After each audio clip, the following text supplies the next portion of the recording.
ನಮಸ್ಕಾರ ಸ್ನೇಹಿತರೆ. ನವೆಂಬರ್ 26, 2008 ಈ ದಿನವನ್ನ ನಾವು ಯಾರು ಮರೀಲಿಕ್ಕೆ ಸಾಧ್ಯ ಇಲ್ಲ. ಕಾರಣ ಏನು ಅಂತ ಹೇಳಿದ್ರೆ, ಆ ದಿನ ಮುಂಬೈ ಮೇಲೆ ಭಯೋತ್ಪಾದಕರ ಒಂದು ದೊಡ್ಡ ದಾಳಿ ನಡೀತದೆ.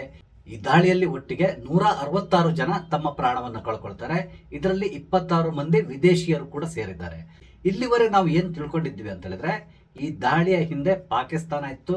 ಪಾಕಿಸ್ತಾನದ ISI ಕೂತ್ಕೊಂಡು ಈ ದಾಳಿಯನ್ನು ಸಂಘಟಿಸಿ ಮುಂಬೈಗೆ 10 ಜನ ಭಯೋತ್ಪಾದಕರನ್ನ ನುಗ್ಗಿಸಿ ಈ ದಾಳಿಯನ್ನು ನಡೆಸ್ತು ಅಂತೇಳಿ. ಆದ್ರೆ ಈಗ ಬರ್ತಾ ಇರುವಂತ ಸುದ್ದಿ ಏನು ಅಂತ ಹೇಳಿದ್ರೆ, ಈ ದಾಳಿಯ ಹಿಂದೆ ಕಾಂಗ್ರೆಸ್ ಪಕ್ಷವೇ ಸ್ವತಃ ನಿಂತಿತ್ತು ಅನ್ನೋದು. ನಿಮ್ಗೆ ಖಂಡಿತವಾಗಿ ಆಶ್ಚರ್ಯ ಆಗ್ಬಹುದು. ಕಾಂಗ್ರೆಸ್ ಪಕ್ಷ ಯಾಕೆ ಈ ರೀತಿ ಮಾಡ್ತದೆ?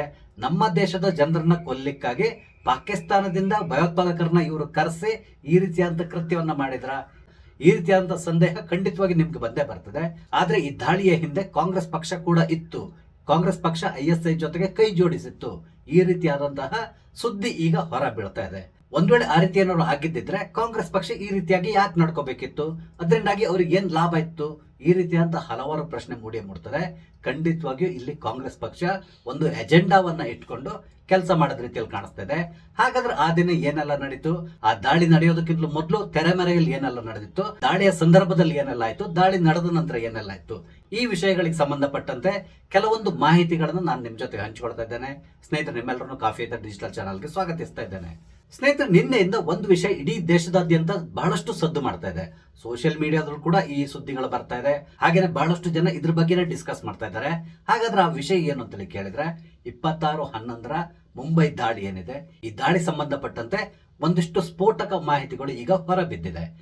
ಸದ್ಯಕ್ಕೆ ಹೊರಬಿದ್ದಿರುವಂತ ಮಾಹಿತಿ ಏನು ಅಂತ ಹೇಳಿದ್ರೆ, ಈ ದಾಳಿಯ ಹಿಂದೆ ಕಾಂಗ್ರೆಸ್ ಪಕ್ಷ ಇತ್ತು. ಕಾಂಗ್ರೆಸ್ ಪಕ್ಷ ಇದರ ಪ್ರಾಯೋಜಕತ್ವವನ್ನು ವಹಿಸಿಕೊಂಡಿತ್ತು. ಕೇವಲ ISI ಮಾತ್ರ ಅಲ್ಲ, ISI ಮತ್ತು ಕಾಂಗ್ರೆಸ್ ಪಕ್ಷ ಸೇರಿ ಈ ದಾಳಿಯನ್ನು ಸಂಘಟಿಸಿದ್ದಾರೆ. ಈ ರೀತಿಯಾದಂತಹ ಸ್ಫೋಟಕ ವಿಷಯ ಈಗ ಹೊರ ಬೀಳ್ತಾ ಇದೆ. ಹಾಗಾದ್ರೆ ಈ ದಾಳಿ ನಡೆದು 18 ವರ್ಷಗಳ ಆದ್ಮೇಲೆ ಈ ರೀತಿಯಾದಂತ ಸುದ್ದಿ ಹರಡ್ಲಿಕ್ಕೆ ಕಾರಣ ಏನು? ಬೇರೆ ಏನು ಅಲ್ಲ, ಒಂದು ಇಂಟರ್ವ್ಯೂ. ನೀವು ಈಗಾಗಲೇ ಗಮನಿಸಿರಬಹುದು, ನಿನ್ನೆ ಒಂದು ಪಾಡ್ಕಾಸ್ಟ್ ಟೆಲಿಕಾಸ್ಟ್ ಆಯ್ತು, ಯೂಟ್ಯೂಬ್ ನಲ್ಲಿ ಬಂದಿದೆ. ಈ ಪಾಡ್ಕಾಸ್ಟ್ ನ ಹೋಸ್ಟ್ ಮಾಡಿರೋದು ಸ್ಮಿತಾ ಪ್ರಕಾಶ್ ಅವರು. ANI ಸುದ್ದಿ ಸಂಸ್ಥೆಯಲ್ಲಿ ಇವರು ಕೆಲಸ ಮಾಡ್ತಾ ಇದ್ದಾರೆ. ಇವರು ಆಗಾಗ ಪಾಡ್ಕಾಸ್ಟ್ ಗಳನ್ನ ಟೆಲಿಕಾಸ್ಟ್ ಮಾಡ್ತಾರೆ. ಈ ಬಾರಿಯ ಅವರ ಅತಿಥಿ ಆಗಿದ್ದವರು RVS ಮಣಿ ಅಂತೇಳಿ. ಇವರು ಈ ಹಿಂದೆ ಗೃಹ ಸಚಿವಾಲಯದಲ್ಲಿ ಉನ್ನತ ಹುದ್ದೆಯಲ್ಲಿ ಕೆಲಸ ಮಾಡಿದಂತವ್ರು. ಈ ಸಂದರ್ಶನದಲ್ಲಿ ಯಾವ ರೀತಿಯಾದಂತಹ ಮಾಹಿತಿಗಳು ಹೊರಬಿತ್ತು ಅನ್ನೋದಕ್ಕಿಂತ ಮೊದಲು ನಿಮ್ಗೆ ಈ ಸ್ಮಿತಾ ಪ್ರಕಾಶ್ ಬಗ್ಗೆ ಕೂಡ ಸ್ವಲ್ಪ ಹೇಳ್ತೇನೆ. ಸ್ಮಿತಾ ಪ್ರಕಾಶ್ ಓರ್ವ ಹಿರಿಯ ಪತ್ರಕರ್ತೆ. ಹಾಗೇನೆ ಅವರು ANI ಸುದ್ದಿ ಸಂಸ್ಥೆಯಲ್ಲಿ ಉನ್ನತ ಹುದ್ದೆಯಲ್ಲಿದ್ದಾರೆ. ಅವರು ಪಾಡ್ಕಾಸ್ಟ್ ಗಳನ್ನ ಕೂಡ ನಡೆಸ್ತಾರೆ. ಹಾಗೇನೆ ಇವರು ಅತ್ಯಂತ ಫೇಮಸ್ ಆಗಿರುವಂತಹ ಪತ್ರಕರ್ತೆ. ಎಲ್ಲಕ್ಕಿಂತ ಪ್ರಮುಖವಾಗಿ ಇವರು ಕರ್ನಾಟಕದ, ಅದರಲ್ಲಿಯೂ ಕಾರ್ಕಳದವರು ಅನ್ನೋದು ಹೆಮ್ಮೆಯ ವಿಷಯ. ಇವರು ಓರ್ವ ಉತ್ತಮ ಪತ್ರಕರ್ತೆ ಅನ್ಸ್ಕೊಂಡಿದ್ದಾರೆ. ಹಾಗೇನೆ ಈ ಪಾಡ್ಕಾಸ್ಟ್ ಗಳಲ್ಲಿ ಕೂಡ ಅಷ್ಟೇ ಅವರು ಬಹಳಷ್ಟು ವಿಷಯಗಳನ್ನ ಡಿಸ್ಕಸ್ ಮಾಡಿದ್ದಾರೆ. ಸ್ಮಿತಾ ಪ್ರಕಾಶ್ ಮತ್ತು RVS ಮಣಿ ಅವರ ನಡುವೆ ನಡೆದಂತಹ ಈ ಮಾತುಕತೆ ಸಂದರ್ಭದಲ್ಲಿ RVS ಮಣಿ ಅವರು ಕೆಲವೊಂದು ಸ್ಫೋಟಕ ವಿಷಯಗಳನ್ನ ಹೊರ ಹಾಕಿದ್ದಾರೆ. ಅದರಲ್ಲೂ ಪ್ರಮುಖವಾಗಿ ಮುಂಬೈ ದಾಳಿ ಏನಿದೆ, ಈ ದಾಳಿಯ ಬಗ್ಗೆ ಅವರು ಬಹಳಷ್ಟು ವಿಷಯಗಳನ್ನು ಶೇರ್ ಮಾಡ್ಕೊಂಡಿದ್ದಾರೆ. ಈ ದಾಳಿ ನಡೆಯುತ್ತಲ್ಲ 26ನೇ ತಾರೀಕು ನವೆಂಬರ್, ಆ ಸಂದರ್ಭದಲ್ಲಿ ಇವರು ಗೃಹ ಸಚಿವಾಲಯದ ಕಂಟ್ರೋಲ್ ರೂಮ್ ನಲ್ಲಿ ಕೂತ್ಕೊಂಡಿದ್ರು. ಹಾಗಾಗಿ ಅಲ್ಲಿ ನಡೀತಾ ಇದ್ದಂತ ಎಲ್ಲಾ ವಿದ್ಯಮಾನಗಳನ್ನು ಇವರು ಕಣ್ಣಾರೆ ನೋಡಿದ್ದಾರೆ, ಕಿವಿಯಾರೆ ಕೇಳಿದ್ದಾರೆ. ಹಾಗಾಗಿ ಇವರು ಕೆಲವೊಂದು ವಿಷಯಗಳನ್ನ ಇಲ್ಲಿ ಶೇರ್ ಮಾಡ್ಕೊಂಡಿದ್ದಾರೆ. ಇಲ್ಲಿ ಯಾರ್ಯಾರು ಯಾವ ರೀತಿಯಾದಂತಹ ಆಟವನ್ನ ಆಡಿದ್ರು, ಈ ರೀತಿಯಾದಂತಹ ಆಟವನ್ನ ಆಡ್ಲಿಕ್ಕೆ ಪ್ರಮುಖ ಕಾರಣ ಏನು, ಎಲ್ಲದನ್ನು ಕೂಡ ಇವರು ಬಿಚ್ಚಿಟ್ಟಿದ್ದಾರೆ. ಅವ್ರು ಹೇಳಿರೋ ಪ್ರಕಾರ ಈ ದಾಳಿ ಕೇವಲ ISI ಪಾಕಿಸ್ತಾನದಲ್ಲಿ ಕೂತ್ಕೊಂಡು ಸಂಘಟಿಸಿದ್ದಲ್ಲ, ಅವ್ರ ಜೊತೆಗೆ ಕಾಂಗ್ರೆಸ್ ಪಕ್ಷ ಕೂಡ ಕೈ ಜೋಡಿಸಿತ್ತು ಅನ್ನೋದು. ಹಾಗೇನೆ ಅವರು ಇದನ್ನು ನಾನು ಅತ್ಯಂತ ಜವಾಬ್ದಾರಿಯುತವಾಗಿ ಹೇಳ್ತಾ ಇದ್ದೇನೆ. ಇದರ ಸಂಪೂರ್ಣ ಜವಾಬ್ದಾರಿಯನ್ನ ನಾನು ತಗೊಳ್ತೇನೆ. ಯಾವುದೇ ಕಾಂಗ್ರೆಸ್ ಪಕ್ಷದ ಯಾವುದೇ ನಾಯಕ ಆಗ್ಲಿ ನನ್ನ ಜೊತೆಗೆ ಡಿಬೇಟಿಗೆ ಬರೋದಾದ್ರೆ ನಾನು ಯಾವುದೇ ನ್ಯಾಷನಲ್ ಮೀಡಿಯಾದಲ್ಲಿ ಕೂತ್ಕೊಂಡು ಅವ್ರ ಜೊತೆ ಡಿಬೇಟ್ ಮಾಡ್ಲಿಕ್ಕೆ ತಯಾರಿದ್ದೇನೆ. ಧೈರ್ಯ ಎದುರು ಬರಲಿ, ಸಂಪೂರ್ಣವಾದಂತಹ ದಾಖಲೆಗಳು ನನ್ನ ಬಳಿ ಇದೆ. ಈ ರೀತಿಯಾಗಿ ಅವರು ತಮ್ಮ ಸಂದರ್ಶನದಲ್ಲಿ ಹೇಳ್ಕೊಂಡಿದ್ದಾರೆ. ಇಲ್ಲಿ ಅವರು ಹೇಳೋದೇನು ಅಂತ ಹೇಳಿದ್ರೆ, ಈ ದಾಳಿ ನಡೆಯೋದಕ್ಕಿಂತಲೂ ಬಹಳಷ್ಟು ದಿನಗಳಿಂದ ಈ ದಾಳಿಗೆ ಸಂಚು ನಡೀತಾ ಇತ್ತು. ಇದಕ್ಕೆ ಸಂಬಂಧಪಟ್ಟಂತೆ ಕೆಲವೊಂದು ಮಾಹಿತಿಗಳು ಕೂಡ ಸರ್ಕಾರಕ್ಕೆ ಸಿಕ್ಕಿತ್ತು. ಆದ್ರೆ ಸರ್ಕಾರ ಇಲ್ಲಿ ಸೈಲೆಂಟ್ ಆಗಿತ್ತು. ಅದ್ರ ಹಿಂದೆ ಕೂಡ ಕೆಲವರ ಕೈವಾಡ ಇತ್ತು ಅಂತ ಹೇಳ್ತಾ ಇದ್ದಾರೆ. ಹಾಗಾದ್ರೆ ಕಾಂಗ್ರೆಸ್ ಪಕ್ಷಕ್ಕೆ ಇದರಿಂದ ಏನ್ ಲಾಭ ಆಗ್ತಾ ಇತ್ತು? ಇವರು ಯಾಕೆ ನಮ್ಮ ದೇಶದ ವಿರುದ್ಧವಾಗಿ ಭಯೋತ್ಪಾದಕ ದಾಳಿಯನ್ನು ನಡೆಸಲಿಕ್ಕೆ ಪಾಕಿಸ್ತಾನದ ಜೊತೆಗೆ ಕೈ ಜೋಡಿಸಬೇಕಿತ್ತು? ಈ ರೀತಿಯಾದಂತ ಪ್ರಶ್ನೆ ಸಹಜವಾಗಿ ಬರ್ತದೆ.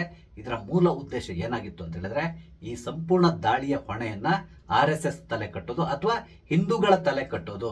ಈ ದಾಳಿಯನ್ನ ಮಾಡಿರೋದೇ ಹಿಂದೂಗಳು, ಇದರ ಹಿಂದೆ RSS ಇತ್ತು. ಈ ರೀತಿಯಾಗಿ ಒಂದು ಕಥೆಯನ್ನು ಕಟ್ಟುವ ಮುಖಾಂತರ ಹಿಂದೂ ಭಯೋತ್ಪಾದನೆ ಅಥವಾ ಕೇಸರಿ ಭಯೋತ್ಪಾದನೆ ಅಂತಕೊಂಡು ದಿಗ್ವಿಜಯ್ ಸಿಂಗ್ ಹೇಳಿದಾರಲ್ಲ, ಅದನ್ನ ಪ್ರೂವ್ ಮಾಡ್ಲಿಕ್ಕೆ ಇವರು ಪ್ರಯತ್ನಿಸಿದ್ದಾರೆ ಅಂತಕೊಂಡು ಹೇಳ್ತಾ ಇದ್ದಾರೆ. RVS ಮಣಿ ಅವರು ಹೇಳೋ ಪ್ರಕಾರ 2006ರಲ್ಲಿ ದಿಗ್ವಿಜಯ್ ಸಿಂಗ್ ಅವರು ಇವರ ಬಳಿ ಕೆಲವೊಂದು ಡೀಟೇಲ್ಸ್ ನ ಕೇಳ್ತಾರಂತೆ. ಇಲ್ಲಿವರೆಗೆ ದೇಶದಲ್ಲಿ ಎಲ್ಲಿಯಾದ್ರೂ ಹಿಂದೂಗಳ ಮುಖಾಂತರ ಭಯೋತ್ಪಾದಕ ಘಟನೆ ನಡೆದಿದೆಯಾ, RSS ಮುಖಾಂತರ ಯಾವ್ದಾದ್ರು ಭಯೋತ್ಪಾದಕ ಘಟನೆಗಳು ನಡೆದಿದೆಯಾ, ಇದಕ್ಕೆ ಸಂಬಂಧಪಟ್ಟಂತ ಸಂಪೂರ್ಣ ಮಾಹಿತಿ ನನಗೆ ಬೇಕು ಅಂತೇಳಿ ದಿಗ್ವಿಜಯ್ ಸಿಂಗ್ ಕೇಳಿದ್ರಂತೆ. ಆದ್ರೆ ಆ ರೀತಿಯಾದಂತ ಯಾವುದೇ ದಾಳಿ ನಡೆದಿರಲಿಲ್ಲ. ಹಾಗಾಗಿ ಇವರು ಕೂಡ ಅಷ್ಟೇ ಕೂಲಂಕಷವಾಗಿ ಪರಿಶೀಲನೆ ಮಾಡಿ ಕೊನೆಗೆ ದಿಗ್ವಿಜಯ್ ಸಿಂಗ್ ಅವರಿಗೆ ಒಂದು ಮೆಸೇಜ್ ಅನ್ನ ಪಾಸ್ ಮಾಡ್ತಾರೆ. ಇಲ್ಲ, ಆ ರೀತಿಯಾದಂತಹ ಯಾವುದೇ ದಾಳಿ ಹಿಂದೂಗಳ ವತಿಯಿಂದ ಅಥವಾ RSS ವತಿಯಿಂದ ನಡೆದಿಲ್ಲ. ಅಂದ್ರೆ ಇಲ್ಲಿ ಪ್ರಮುಖವಾಗಿ ದಾಳಿ ಅಂತ ಹೇಳಿದ್ರೆ ಭಯೋತ್ಪಾದಕ ದಾಳಿ. ಈ ರೀತಿಯಾದ ದಾಳಿಯನ್ನ ಏನಾದ್ರೂ ಇವರು ಸಂಘಟನಿಸಿದ್ದಾರ, ಈ ರೀತಿಯಾಗಿ ಇವರು ಹುಡುಕ್ತಾ ಇದ್ರಂತೆ. ಇಲ್ಲಿ ದಿಗ್ವಿಜಯ್ ಸಿಂಗ್ ಅವರ ಪ್ರಮುಖ ಉದ್ದೇಶ ಏನಾಗಿತ್ತು ಅಂತ ಹೇಳಿದ್ರೆ ಹಿಂದೂಗಳು ಕೂಡ ಭಯೋತ್ಪಾದಕರು ಅಂತ ಹೇಳ್ಕೊಂಡು ಪ್ರೂವ್ ಮಾಡಬೇಕಾಗಿತ್ತು.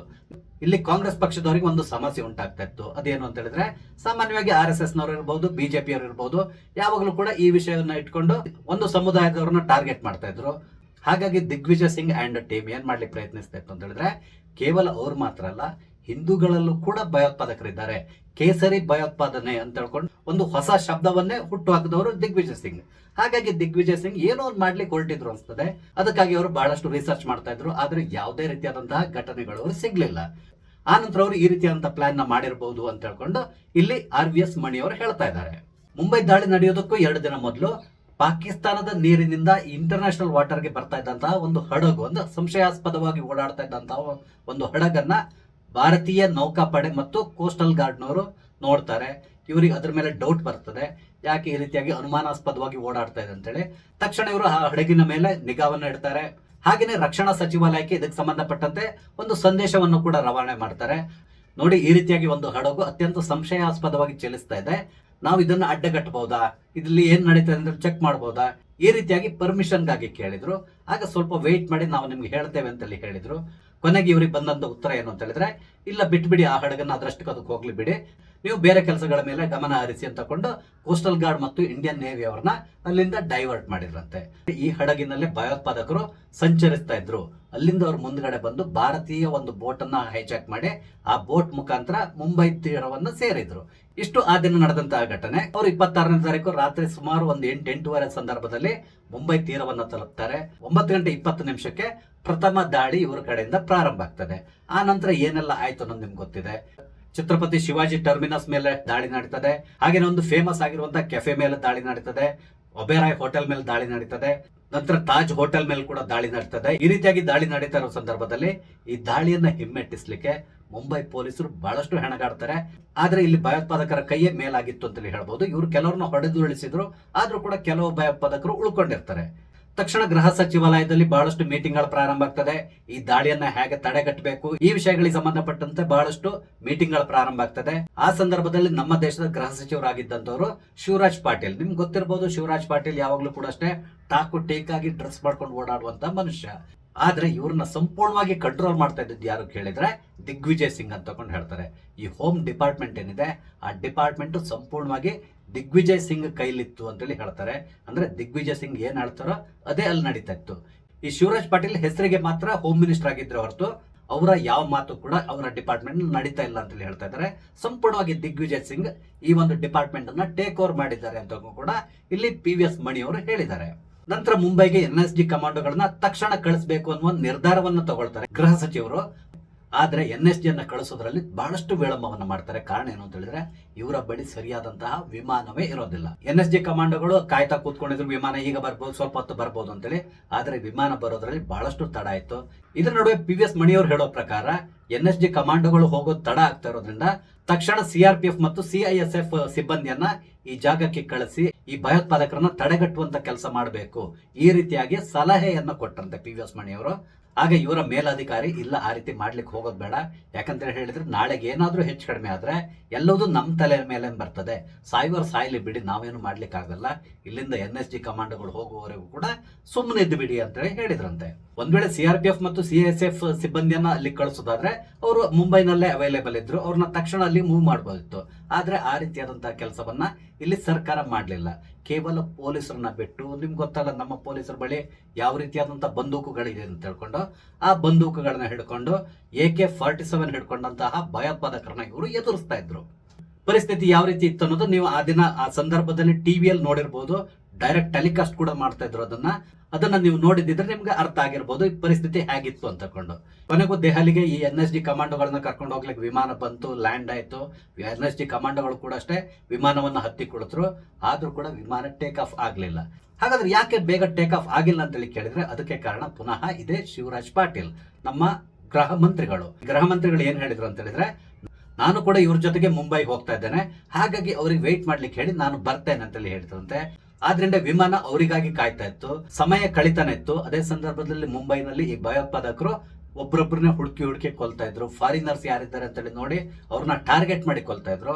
ಆದ್ರೆ ಇಲ್ಲಿ ವಿಮಾನ ಇನ್ನೂ ಟೇಕ್ ಆಫ್ ಆಗಿರ್ಲಿಲ್ಲ. ಶಿವರಾಜ್ ಪಾಟೀಲ್ ಅವರು ಇನ್ನೂ ಮನೆಯಿಂದ ಹೊರಟಿರ್ಲಿಲ್ಲ. ಅವರ ಮನೆಗೆ ಫೋನ್ ಮಾಡಿ ಹೊರಟ್ರ ಅಂತೇಳಿ ಕೇಳಿದ್ರೆ ಈಗ ಬಟ್ಟೆ ಹಾಕೊಂತ ಇದ್ದಾರೆ, ಇನ್ನೊಮ್ಮೆ ಫೋನ್ ಮಾಡಿ ಕೇಳಿದ್ರೆ ಈಗ ಸಾಕ್ಸ್ ಹಾಕೊಂತ ಇದ್ದಾರೆ, ಇನ್ನೊಮ್ಮೆ ಫೋನ್ ಮಾಡಿ ಕೇಳಿದ್ರೆ ಈಗ ಶೂ ಹಾಕೊಂತ ಇದ್ದಾರೆ, ಈಗ ಟೈ ಕಟ್ಕೊಂತ ಇದ್ದಾರೆ, ಇನ್ನೊಂದು 5 ನಿಮಿಷ ಹೊರಟು ಬಿಡ್ತಾರೆ. ಈ ರೀತಿಯಾದಂತಹ ಸುದ್ದಿ ಆ ಕಡೆಯಿಂದ ಬರ್ತಾ ಇತ್ತಂತೆ. ಕೊನೆಗೂ ಸಾಹೇಬರು ತಮ್ಮ ಮನೆಯಿಂದ ಹೊರಟು ಏರ್ಪೋರ್ಟ್ ತಲುಪಿ ಈ ವಿಮಾನವನ್ನ ಹತ್ತಿ NSG ಕಮಾಂಡೋಗಳ ಜೊತೆಗೆ ಮುಂಬೈಗೆ ಬಂದು ಇಳಿದ್ರು. ಇವರು ಮುಂಬೈ ತಲುಪುವಾಗ ಬೆಳಿಗ್ಗೆ 6 ಗಂಟೆ ಏನೋ ಆಗಿತ್ತು. ಅಲ್ಲಿಂದ ಪುನಃ ಅವರು ತಾಜ್ ಹೋಟೆಲ್ ಕಡೆ ತೆರಳುವಾಗ 7 ಗಂಟೆ ಆಗಿತ್ತು. 7 ಗಂಟೆ ನಂತರ ಈ ಕಾರ್ಯಾಚರಣೆ ಪ್ರಾರಂಭಗೊಳ್ತು. ಕೊನೆಗೆ ಕಾರ್ಯಾಚರಣೆ ನಡೆದು ಅಲ್ಲಿದ್ದಂತಹ ಎಲ್ಲ ಭಯೋತ್ಪಾದಕರನ್ನ ಕೊಂದು ಒಟ್ಟಿಗೆ 9 ಭಯೋತ್ಪಾದಕರನ್ನ ಗುಂಡಿಟ್ಟು ಕೊಲ್ಲಾಯ್ತು. ಆದ್ರೆ ಒಬ್ಬ ಭಯೋತ್ಪಾದಕ ಜೀವಂತ ಸೆರೆ ಸಿಕ್ಕ. ಇದೇ ಕಾಂಗ್ರೆಸ್ ಪಕ್ಷಕ್ಕೆ ಆಗಿರುವಂತಹ ಬಹುದೊಡ್ಡ ಸಮಸ್ಯೆ ಅಂತ ಕೊಂಡೇ ಹೇಳ್ತಾರೆ. ನಿಮ್ಗೆ ಗೊತ್ತಿರಬಹುದು, 26ರ ಸಂಜೆ ಈ ಭಯೋತ್ಪಾದಕರು ಪ್ರಯಾಣಿಸ್ತಾ ಇದ್ದಂತಹ ಒಂದು ಕಾರನ್ನ ಪೊಲೀಸರು ಅಡ್ಡಗಟ್ತಾರೆ. ಆ ಕಾರ್ನಲ್ಲಿ ಈ ಅಜ್ಮಲ್ ಕಸಬ್ ಏನ್ ಸಿಕ್ಕಿ ಬಿಡ್ತಾನೆ, ಆತ ಕೂಡ ಇರ್ತಾನೆ. ಆತನ ಜೊತೆ ಇನ್ನೊಬ್ಬ ಭಯೋತ್ಪಾದಕ ಇರ್ತಾನೆ, ಆತನನ್ನ ಅಲ್ಲೇ ಹೊಡೆದುರುಳಿಸ್ತಾರೆ. ಆದ್ರೆ ಈ ಅಜ್ಮಲ್ ಕಸಬನ್ನ ಅಲ್ಲಿ ಜೀವಂತವಾಗಿ ಹಿಡಿತಾರೆ. ಈ ಅಜ್ಮಲ್ ಕಸಬ್ನ ಜೀವಂತವಾಗಿ ಹಿಡಿಯೋದ್ರಲ್ಲಿ ಪ್ರಮುಖ ಪಾತ್ರ ವಹಿಸಿದ್ದು ತುಕಾರಾಮ್ ಓಂಬ್ಳೆ ಅನ್ನುವ ಒಬ್ಬ ಕಾನ್ಸ್ಟೇಬಲ್. ಇವರು ಎಷ್ಟು ದೊಡ್ಡ ಸಾಹಸ ಮಾಡಿದ್ರು ಅಂತ ಹೇಳಿದ್ರೆ, ಆತನ ಬಂದೂಕನ್ನ ಇವರು ನೇರವಾಗಿ ಹೋಗಿ ಹಿಡ್ಕೊಂಡ್ ಬಿಟ್ರು. ಆತ ಇವ್ರ ಮೇಲೆ ಗುಂಡು ಹಾರಿಸ್ತಾ ಇದ್ದ, ಆದ್ರೂ ಕೂಡ ಆತನ ಬಂದೂಕನ್ನ ಬಿಡ್ಲಿಲ್ಲ. ಆ ಬಂದೂಕನ್ನ ತನ್ನತ್ತ ತಿರುಗಿಸಿ ಇಟ್ಕೊಂಡು ಆತ ಹಾರಿಸಿದಂತ ಎಲ್ಲಾ ಗುಂಡು ಇವರ ದೇಹಕ್ಕೆ ಹೊಕ್ಕರು ಕೂಡ ಇವರು ಆತನ ಬಂದೂಕನ್ನ ಬಿಡ್ಲಿಲ್ಲ. ಆಗ ಉಳಿದಂತಹ ಪೊಲೀಸರು ಈ ಅಜ್ಮಲ್ ಕಸಬನ್ನ ಹಿಡಿತಾರೆ, ಅಂದ್ರೆ ಜೀವಂತವಾಗಿ ಹಿಡಿತಾರೆ. ಈತನಿಂದಾಗಿ ಈ ಘಟನೆ ಹಿಂದೆ ಏನೆಲ್ಲ ನಡೀತು, ಏನೆಲ್ಲ ಪ್ಲಾನ್ ಇದ್ದಿತ್ತು, ಮುಂದೆ ಈ ಭಯೋತ್ಪಾದಕ ದಾಳಿಯನ್ನ ಯಾರ ತಲೆಗೆ ಕಟ್ಟಲಿಕ್ಕೆ ಸಂಪೂರ್ಣವಾದಂತಹ ಪ್ಲಾನ್ ನಡೀತಾ ಇತ್ತು, ಎಲ್ಲವೂ ಕೂಡ ಬಹಿರಂಗಗೊಳ್ತು. ಇದು ದಿಗ್ವಿಜಯ್ ಸಿಂಗ್ಗಾಗಿರುವಂತಹ ಬಹುದೊಡ್ಡ ಹಿನ್ನಡೆ ಅಂತ ಕೂಡ ಹೇಳ್ತಾರೆ. ಯಾಕಂತ ಹೇಳಿದ್ರೆ ನೀವು ಗಮನಿಸಿರ್ಬೋದು, ಇಲ್ಲಿ ಇದ್ದಂತಹ ಎಲ್ಲಾ ಭಯೋತ್ಪಾದಕರಿಗೆ ಹಿಂದೂಗಳ ಹೆಸರಲ್ಲಿ ID ಕಾರ್ಡ್ಗಳನ್ನು ಕೊಡಲಾಗಿತ್ತು. ಹಾಗೇನೆ ಅವ್ರು ಎಲ್ಲರೂ ಕೂಡ ತಮ್ಮ ಕೈಗೆ ಕೇಸರಿ ಬಣ್ಣದ ದಾರವನ್ನು ಕಟ್ಕೊಂಡಿದ್ರು. ನಾವು ಸಾಮಾನ್ಯವಾಗಿ ದೇವಸ್ಥಾನಕ್ಕೆ ಹೋದಾಗ ಈ ರೀತಿಯಾದ ದಾರಗಳನ್ನ ಕಟ್ಕೊಳ್ತೀವಲ್ಲ, ಆ ರೀತಿಯಾದಂತಹ ದಾರವನ್ನು ಕಟ್ಕೊಂಡು ಅವರು ಹಿಂದೂಗಳು ಅಂತೇಳಿ ಬಿಂಬಿಸುವಂತಹ ಪ್ರಯತ್ನ ಇಲ್ಲಿ ನಡೆದಿತ್ತು. ಆದ್ರೆ ಈ ಅಜ್ಮಲ್ ಕಸಬ್ ಸಿಕ್ಕಿ ಬಿದ್ದಲ್ಲ, ಆತ ಎಲ್ಲದನ್ನು ಬಾಯಿ ಬಿಟ್ಟಿದ್ದಾನೆ. ನೋಡಿ, ನಾವು ಈ ರೀತಿ ಪ್ಲಾನ್ ಮಾಡ್ಕೊಂಡಿದ್ವಿ. ಈ ಉಗ್ರಗಾಮಿಗಳ ದಾಳಿ ಏನಿದೆ ಅದು RSS ನವರ ಪ್ರಾಯೋಜಕತ್ವದ ದಾಳಿ, ಇದು ಹಿಂದೂ ಭಯೋತ್ಪಾದಕ ಘಟನೆ ಅಂತ ಹೇಳ್ಕೊಂಡು ಬಿಂಬಿಸುವಂತಹ ಎಲ್ಲಾ ರೀತಿಯಂತ ಪ್ಲಾನ್ ನಾವು ಮಾಡ್ಕೊಂಡಿದ್ವಿ. ಆದ್ರೆ ಅದು ಇಲ್ಲಿ ಫೇಲ್ಯೂರ್ ಆಯ್ತು ಅಂತ ಹೇಳ್ಕೊಂಡು ಆತ ಬಾಯಿ ಬಿಟ್ಟ. ಈ ಘಟನೆ ನಡೆದು ಕೇವಲ 24 ಗಂಟೆ ಒಳಗಡೆ ದಿಗ್ವಿಜಯ್ ಸಿಂಗ್ ಒಂದು ಹೇಳಿಕೆಯನ್ನು ಕೊಡ್ತಾರೆ. ಈ ಭಯೋತ್ಪಾದಕ ದಾಳಿ ನಡೆಸಿರೋದು ಪಾಕಿಸ್ತಾನದವರಲ್ಲ, ಇದು RSS ನವರು ನಡೆಸಿರುವಂತಹ ಭಯೋತ್ಪಾದಕ ದಾಳಿಯಾಗಿದೆ, ಇದು ಹಿಂದೂಗಳ ಕೃತ್ಯ, ಈ ರೀತಿಯಂತ ಹೇಳಿಕೆಯನ್ನ ಕೊಟ್ರು. ಅದಾದ್ಮೇಲೆ ಈ ಘಟನೆಗೆ ಸಂಬಂಧಪಟ್ಟಂತೆ ಒಬ್ರು ಒಂದು ಪುಸ್ತಕವನ್ನು ಕೂಡ ಬರೀತಾರೆ. ಆ ಪುಸ್ತಕದ ಹೆಸರು 26/11 RSS ಕಿ ಸಾಜಿಶ್, ಅಂದ್ರೆ 26/11 ಆನ್ RSS ಕಾನ್ಸ್ಪಿರಸಿ. ಈ ರೀತಿಯಾದಂತಹ ಒಂದು ಪುಸ್ತಕವನ್ನ ಬರ್ದವರ ಹೆಸರು ಅಜಿಜ್ ಬರ್ನಿ ಅಂತ ತಗೊಂಡು ಇವರು ಪುಸ್ತಕವನ್ನು ಬರೀತಾರೆ. ಈ ಪುಸ್ತಕದ ಬಿಡುಗಡೆಗೆ 2010ರಲ್ಲಿ ದಿಗ್ವಿಜಯ್ ಸಿಂಗ್ ಖುದ್ದಾಗಿ ಹೋಗ್ತಾರೆ. ಈ ದಿಗ್ವಿಜಯ್ ಸಿಂಗ್ಗೆ ಸಾಥ್ ಕೊಟ್ಟವ್ರು ಯಾರು ಕೇಳಿದ್ರೆ, ಬಾಲಿವುಡ್ ನ ಫೇಮಸ್ ಡೈರೆಕ್ಟರ್ ಆಗಿರುವಂತಹ ಮಹೇಶ್ ಭಟ್. ಈ ಮಹೇಶ್ ಭಟ್ ಕೂಡ ಈ ಪುಸ್ತಕ ರಿಲೀಸ್ ಕಾರ್ಯಕ್ರಮದಲ್ಲಿ ಭಾಗವಹಿಸಿದರು. ಆ ಸಂದರ್ಭದಲ್ಲಿ ದಿಗ್ವಿಜಯ್ ಸಿಂಗ್ ಭಾಷಣ ಮಾಡ್ತಾ ಇರುವಾಗ ಈ ಮುಂಬೈ ದಾಳಿಯ ಹಿಂದೆ RSS ನ ಕೈವಾಡ ಇತ್ತು ಅಂತಕೊಂಡ ಪದೇ ಹೇಳಿದ್ದಾರೆ. ಆದ್ರೆ ಸಂಪೂರ್ಣವಾಗಿ ತನಿಖೆ ನಡೀತು. ಕೊನೆಗೆ ಇದ್ರ ಹಿಂದೆ ಯಾರ್ಯಾರು ಇದ್ರು ಅನ್ನೋದು ಎಲ್ಲದೂ ಕೂಡ ಬಹಿರಂಗಗೊಂಡಿದೆ. ಆದ್ರೆ ಒಂದ್ ವಿಷಯ ಹೊರ ಬಂದಿರಲಿಲ್ಲ, ಈ ದಾಳಿಯ ಹಿಂದೆ ಕಾಂಗ್ರೆಸ್ ಕೂಡ ಇತ್ತು ಅಂತಕೊಂಡು. ಈಗ RVS ಮಣಿ ಅವರು ಈ ದಾಳಿಯ ಹಿಂದೆ ಕಾಂಗ್ರೆಸ್ ಪಕ್ಷದ ಕೈವಾಡ ಇತ್ತು ಅಂತಕೊಂಡು ಘಂಟಾ ಘೋಷವಾಗಿ ಹೇಳ್ಕೊಂಡಿದ್ದಾರೆ. ಹಾಗೇನೆ ಬಹಳಷ್ಟು ವಿಷಯಗಳನ್ನ ಇಲ್ಲಿ RVS ಮಣಿ ಅವರು ಹಂಚಿಕೊಂಡಿದ್ದಾರೆ ಈ ಒಂದು ಪಾಡ್ಕಾಸ್ಟ್ ನಲ್ಲಿ. ಹೀಗೇನೆ RVS ಮಣಿ ಅವರು 26/11 ಅದಾದ್ಮೇಲೆ ನಡೆದಂತ ಮಲೆಗಾಂವ್ ಘಟನೆ, ಹೀಗೆ ಬಹಳಷ್ಟು ವಿಷಯಗಳ ಬಗ್ಗೆ ಸಂದರ್ಶನದಲ್ಲಿ ಡಿಸ್ಕಸ್ ಮಾಡಿದ್ದಾರೆ. ನೀವು ಬೇಕಿದ್ರೆ ಅದನ್ನು ಚೆಕ್ ಮಾಡಬಹುದು. ಅದ್ರ ಜೊತೆಗೆ ಇನ್ನೊಂದು ವಿಷಯ ಏನು ಅಂತ ಹೇಳಿದ್ರೆ, ಈ RVS ಮಣಿ ಅವರು ಇತ್ತೀಚೆಗೆ ಒಂದು ಪುಸ್ತಕವನ್ನು ಕೂಡ ಬರೆದಿದ್ದಾರೆ. ಆ ಪುಸ್ತಕದ ಹೆಸರು the myth of Hindu terror. ಈ ಪುಸ್ತಕ ಸಿಕ್ಕಿದ್ರು ಓದಿ. ನಾನು ಕೂಡ ಪುಸ್ತಕವನ್ನು ಹುಡುಕ್ತಾ ಇದ್ದೇನೆ, ಸಿಕ್ಕಿದ್ರೆ ಖಂಡಿತವಾಗಿ ನಾನು ಓದ್ತೇನೆ. ಈ ಪುಸ್ತಕದಲ್ಲಿ ಕೂಡ ಅಷ್ಟೇ ಹೋಮ್ ಡಿಪಾರ್ಟ್ಮೆಂಟ್ ಅಲ್ಲಿ ನಡೆದಂತಹ ಹಲವಾರು ವಿಷಯಗಳನ್ನ ಇವರು ಶೇರ್ ಮಾಡ್ಕೊಂಡಿರ್ತಾರೆ. ಹಾಗೇನೆ ಕಾಂಗ್ರೆಸ್ ಪಕ್ಷದ ನಾಯಕರಾದಂತಹ ದಿಗ್ವಿಜಯ್ ಸಿಂಗ್ ಇರಬಹುದು ಅಥವಾ ಚಿದಂಬರಂ ಇರಬಹುದು, ಅದ್ರ ಜೊತೆ ಪೃಥ್ವಿರಾಜ್ ಚೌಹಾಣ್ ಇರಬಹುದು, ಹಾಗೇನೆ ಶಿವರಾಜ್ ಪಾಟೀಲ್ ಇರಬಹುದು, ಇವರೆಲ್ಲರ ಬಂಡವಾಳ ಹೊರ ಬಿದ್ದಿರುವಂತ ಸಾಧ್ಯತೆ ಇದೆ. ಹಾಗಾಗಿ ಈ ಪುಸ್ತಕವನ್ನ ಖಂಡಿತವಾಗಿ ಓದುವಂತ ಪ್ರಯತ್ನವನ್ನ ಮಾಡಿ, ಹಾಗೇನೆ ನಾನು ಕೂಡ ಈ ಪುಸ್ತಕವನ್ನ ಸದ್ಯದಲ್ಲೇ ಓದ್ತೇನೆ. ಇಲ್ಲಿವರೆಗೆ ನಾವು ಏನ್ ತಿಳ್ಕೊಂಡಿದ್ವಿ, ಈ ಒಂದು ದಾಳಿಯ ಹಿಂದೆ ಕೇವಲ ISI ಮತ್ತು ಪಾಕಿಸ್ತಾನದಲ್ಲಿರುವಂತಹ ಭಯೋತ್ಪಾದಕರ ಕೈವಾಡ ಇತ್ತು ಅಂತೇಳಿ. ಆದ್ರೆ ಈಗ ಬರ್ತಾ ಇರುವಂತ ಸುದ್ದಿ, ಇದರಲ್ಲಿ ಕಾಂಗ್ರೆಸ್ ಪಕ್ಷದ ಕೈವಾಡ ಕೂಡ ಇತ್ತು ಅಂತ ಹೇಳ್ಕೊಂಡು. ಇಲ್ಲಿವರೆಗೆ ಒಬ್ಬನೇ ಒಬ್ಬ ಕಾಂಗ್ರೆಸ್ ಪಕ್ಷದ ನಾಯಕ ಇರಲಿ ಅಥವಾ ನಮ್ಮ ಪ್ರಿಯಾಂಕ್ ಖರ್ಗೆ ಇರಬಹುದು, ಇವ್ರು ಯಾರು ಕೂಡ ಇದನ್ನ ಅಲ್ಲಗಳೆದಿಲ್ಲ ಅಥವಾ ಈ ಒಂದು ಹೇಳಿಕೆಯನ್ನ ಖಂಡಿಸಲಿಲ್ಲ. ಇವ್ರು ಹೇಳ್ತಾರೋ ಸುಳ್ಳು ಅಂತೇಳಿ ಹೇಳಿಲ್ಲ. ಹಾಗೇನೆ ಇವರ ಮೇಲೆ ಇಲ್ಲಿವರೆಗೆ ಡಿಫಾಮೇಶನ್ ಕೇಸನ್ನ ಹಾಕ್ತೇನೆ ಅಂತೇಳಿ ಒಬ್ರು ಕೂಡ ಮಾತಾಡಿಲ್ಲ. ಇಲ್ಲಿವರೆಗೆ ಯಾಕೆ ಇವ್ರು ಸೈಲೆಂಟ್ ಆಗಿದ್ದಾರೆ ಅನ್ನೋದು ಇನ್ನೂ ಅರ್ಥ ಆಗ್ತಾ ಇಲ್ಲ. ಆದ್ರೆ ಒಂದಂತೂ ಸತ್ಯ, ಖಂಡಿತವಾಗಿ ಈ ರೀತಿಯಾಗಿ ನಡೆದಿರುವಂತ ಸಾಧ್ಯತೆ ಇದೆ. ಅನಾವಶ್ಯಕವಾಗಿ ಯಾರು ಕೂಡ ಈ ರೀತಿಯಾದಂತಹ ಸುದ್ದಿಯನ್ನು ಹರಡಿಸ್ಲಿಕ್ಕೆ ಪ್ರಯತ್ನಿಸೋದಿಲ್ಲ. ಈ ರೀತಿ ಯಾರಾದ್ರೂ ಹೇಳಿದ್ದಾರೆ ಅಂತ ಹೇಳಿದ್ರೆ ಖಂಡಿತವಾಗಿ ಅವರ ಬಳಿ ಬೇಕಾದಷ್ಟು ಪುರಾವೆಗಳಿರ್ತವೆ. ಈ ಪುರಾವೆಗಳನ್ನ ಇಟ್ಕೊಂಡೇ ಅವರು ಮಾತಾಡಿರ್ತಾರೆ. ಎಲ್ಲಕ್ಕೆಲ್ಲ ಪ್ರಮುಖವಾಗಿ ಆ ದಿನ ರಾತ್ರಿ RVS ಮಣಿ ಅವರು ಗೃಹ ಸಚಿವಾಲಯದ ಕಂಟ್ರೋಲ್ ರೂಮ್ ನಲ್ಲಿ ಕೆಲಸ ಮಾಡ್ತಾ ಇದ್ರು. ಅಲ್ಲಿ ನಡೀತಿರುವಂತಹ ಘಟನೆಯ ಸಂಪೂರ್ಣವಾದಂತಹ ವಿವರವನ್ನ ಇವರು ಪಡ್ಕೊಳ್ತಾ ಇದ್ರು. ಹಾಗಾಗಿ ಇವ್ರು ಏನ್ ಹೇಳಿದಾರೋ ಅದರಲ್ಲಿ ಖಂಡಿತವಾಗಿ ಸತ್ಯ ಇದೆ ಅಂತ ತಿಳ್ಕೊಂಡು ನನಗೆ ಅನಿಸ್ತಾ ಇದೆ. ನಿಮ್ಗೆ ಕೂಡ ಹಾಗೆ ಅನಿಸ್ತಾ ಇರ್ಬೋದು. ಯಾಕಂತ ಹೇಳಿದ್ರೆ, ಈ ದಿಗ್ವಿಜಯ್ ಸಿಂಗ್ ಬಗ್ಗೆ ನಿಮ್ಗೆ ತುಂಬಾ ಚೆನ್ನಾಗಿ ಗೊತ್ತಿದೆ. ಇವರು ಬಹಳ ವರ್ಷಗಳಿಂದ ಸತತವಾಗಿ ಪ್ರಯತ್ನ ಪಡ್ತಾ ಇದ್ದಾರೆ.